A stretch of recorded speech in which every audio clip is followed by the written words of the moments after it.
Hello வணக்கம் மக்களே, நான் ஸ்ரீஸ்வாணி. இன்றைக்கு நான் எங்கே நிற்கிறேன்னா எங்களை விட்டு சமையல் அறையில் நிற்கிறேன். அதாவது இன்றைக்கு நாங்கள் வாழைக்காய் பஜ்ஜி செய்கிறோம். அப்போ வாழைக்காய் பஜ்ஜி செய்கிற செய்முறையைத்தான் இன்றைக்கு உங்களுக்கு காட்ட போகிறேன் மக்களே.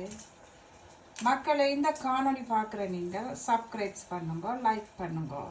அப்போ தான் நான் போடுற வீடியோ உங்களுக்கு உடனே நோட்டிஃபிகேஷனில் வரும்.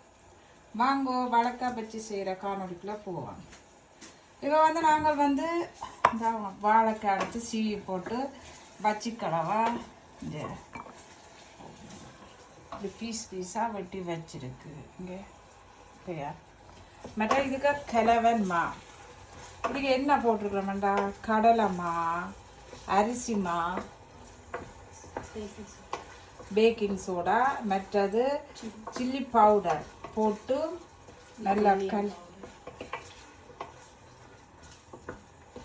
கலந்து வச்சிருக்கிறோம். இதுக்கு தேவையான பொருள். அடுத்தது தக்காளி பழம், தக்காளி வெட்டி வச்சிருக்கிறோம்.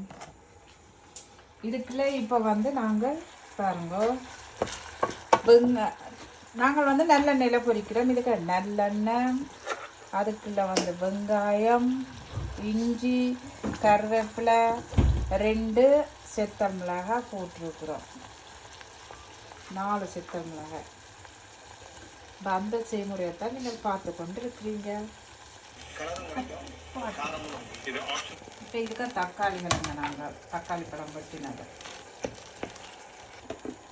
இதுக்குள்ள இனி நாங்கள் கொஞ்சம் சில்லி பவுடர் சேர்க்கிறோம். 1/2 தேக்கரண்டி சில்லி பவுடர் சேர்த்துட்டு இது பார்த்தையும் பொன்னிறமாக வெறுந்தனையும் வதக்கணும்.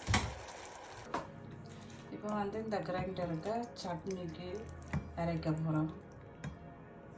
வச்சு வதக்கினாங்களா போட்டு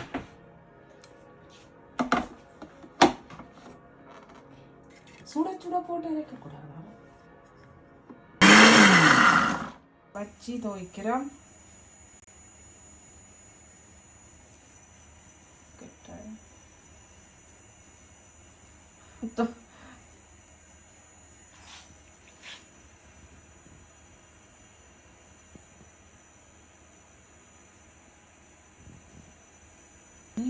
பொரிக்கிறேன்.